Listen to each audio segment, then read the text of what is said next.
Jazz is often described as a genre, but that word can make it sound too neat. Jazz is really a musical language built from collision, memory, discipline, and freedom. It emerged in African American communities in New Orleans in the late 19th and early 20th centuries, at a time when many musical traditions were meeting in the same streets, churches, theaters, dance halls, and parades. Its roots reached into blues, ragtime, spirituals, hymns, marches, vaudeville songs, dance music, African rhythmic practices, and European harmony.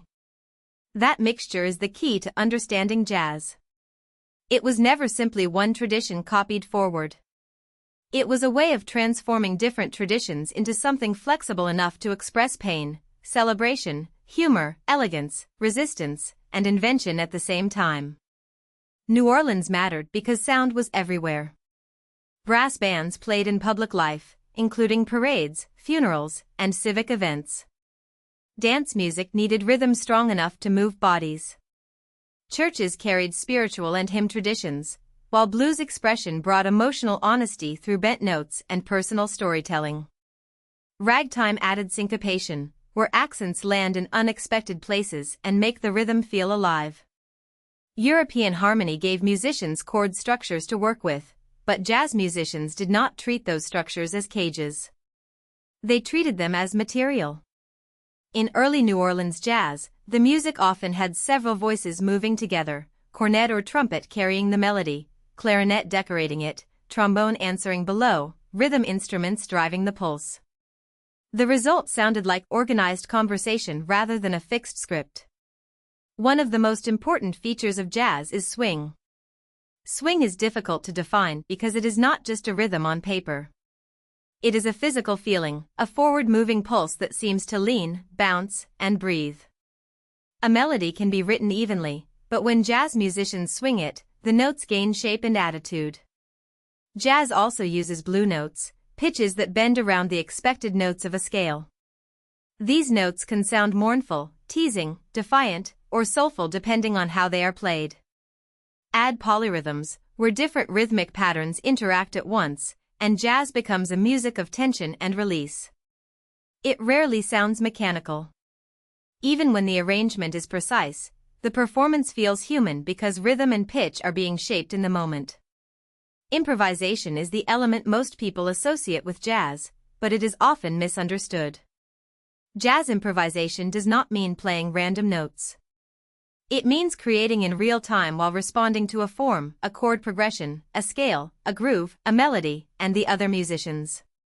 A player might begin with a simple phrase, repeat it, twist it, answer another instrument, or build a solo that gradually becomes more intense. This is why the same jazz standard can sound different every time it is performed. Call and response is central to this feeling. One musical voice makes a statement, another replies, and the music becomes a living exchange. Jazz rewards technical skill, but it also rewards listening. The best improvisers are not only inventing, they are reacting. By the 1920s, jazz had become one of the defining sounds of the jazz age. Recordings, radio, dance halls, and touring musicians helped spread it beyond its early communities. To many listeners, jazz sounded modern, energetic, and urban. It influenced dancing, nightlife, fashion, and the broader idea of what popular music could be. But its rise also carried contradictions. The music was celebrated across American culture while many African American musicians faced segregation, exploitation, and limited control over the profits and institutions built around their creativity. That tension is part of jazz history. Jazz became a major form of musical expression not because it was absorbed smoothly into the mainstream, but because its energy was too powerful to ignore. It changed popular music while carrying the marks of struggle. Early New Orleans jazz is especially important because of its collective improvisation. Instead of one soloist stepping forward while everyone else simply accompanied, several instruments could improvise at the same time. This created a dense but balanced texture. Each player had a role, yet each role had room for personality. The approach reflected the social nature of the music, different voices occupying the same space, negotiating with each other, supporting and challenging each other.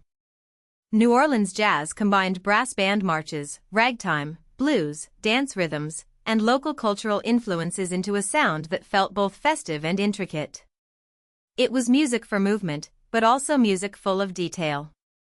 If later jazz often spotlighted the soloist, New Orleans jazz showed the power of the ensemble as a creative organism. In the 1930s, swing big bands brought jazz to huge audiences. These bands used arranged sections, with saxophones, trumpets, trombones, piano, bass, guitar, and drums working together in carefully shaped patterns. The music was built for dancing, but it was not simple.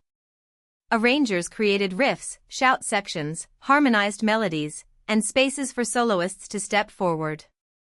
Swing showed that jazz could be both popular entertainment and sophisticated ensemble writing. Around the same period, Kansas City jazz developed a bluesy, hard-swinging style with strong improvisational energy, while gypsy jazz emphasized string-based virtuosity and musette waltz influences. These differences show how quickly jazz diversified. Once the core language spread, local scenes and individual musicians reshaped it. Jazz was becoming less like one sound and more like a family of dialects. In the 1940s, bebop changed the meaning of jazz for many musicians. Swing had been closely tied to dancing and mass popularity. Bebop moved toward faster tempos, complex melodies, sharper accents, and more advanced chord-based improvisation. It was often called a musician's music because it demanded close attention from both players and listeners. Bebop musicians took harmonic structures and pushed through them with speed, wit, and daring. A solo might race across chord changes, use unexpected notes, or turn a familiar tune into something almost unrecognizable. This was not complexity for its own sake. Bebop gave musicians a way to claim jazz as serious art, not just background for entertainment. It preserved swing and blues feeling, but concentrated them into a more intense, modern language. Near the end of the 1940s, cool jazz offered another path. If bebop often felt fast, angular, and fiery, cool jazz explored restraint, space, smoother tones, and longer melodic lines. The emotional temperature changed. Instead of rushing through dense phrases, cool jazz often let ideas unfold with clarity and balance. This did not mean the music lacked emotion. It meant the emotion was controlled, shaded, and sometimes understated.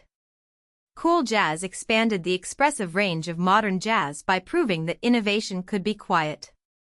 A musician could create tension through tone, pacing, arrangement, and atmosphere rather than sheer speed. In that sense, cool jazz was not a rejection of bebop's intelligence. It was a different answer to the same question: how far can jazz stretch? The mid-1950s brought hard bop, a style that reconnected modern jazz with rhythm and blues, gospel, and the blues. Hard bop often worked in smaller groups, where saxophone and piano could become especially expressive voices.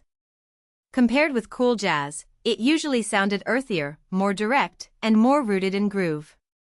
Compared with bebop, it could feel more accessible without giving up complexity. Its power came from combining sophisticated improvisation with a deep emotional vocabulary. Gospel influence added a sense of call, response, and uplift. Blues influence kept the music grounded in feeling rather than abstraction.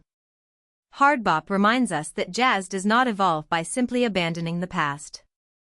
It often moves forward by returning to older sources with sharper tools and a new sense of purpose. In the late 1950s, modal jazz changed the way musicians thought about improvisation. Instead of moving quickly through many chord changes, modal jazz often used a mode, or scale, as the foundation for extended exploration. This gave players more room to develop mood, texture, and gradual variation. A solo could become less like navigating a complicated map and more like exploring a landscape. Around the same broad period, free jazz pushed even further by loosening or rejecting regular meter, fixed beat, and familiar formal structures. To some listeners, free jazz sounded chaotic. But its purpose was to test what could happen when musicians relied more on interaction, tone, intensity, and spontaneous form. Both modal and free jazz expanded the idea of musical freedom, though in very different ways. By the late 1960s and early 1970s, jazz fusion connected jazz improvisation with rock rhythms, electric instruments, and highly amplified stage sound. Electric keyboards, bass guitars, and louder drums changed the texture and scale of the music. Fusion reflected a world where rock had become culturally dominant and studio technology was reshaping sound. Some people heard fusion as a bold expansion of jazz. Others worried it moved too far from acoustic traditions. But historically, fusion followed a familiar jazz pattern: absorb the surrounding music, transform it, and create a new vocabulary. In the early 1980s, smooth jazz became a more commercial form of fusion, with polished production, accessible melodies, and significant radio airplay. Whether praised or criticized, these styles show jazz adapting to modern media. Today, jazz remains both a tradition and a living global language. As it spread around the world, it absorbed national, regional, and local musical cultures, producing styles such as Latin jazz and Afro-Cuban jazz. That global expansion fits the nature of jazz itself. From the beginning, jazz was built through exchange, between African rhythmic memory and European harmony, between written structure and spontaneous invention, between dance music and listening music, between local identity and international movement. Its most important lesson is not that music must be complicated. It is that music can be alive inside a structure. Jazz changed modern music because it made conversation, risk, individuality, and freedom audible. Every performance can honor the past while still asking what might happen next. If you found this helpful, please like this video and subscribe for more explainers.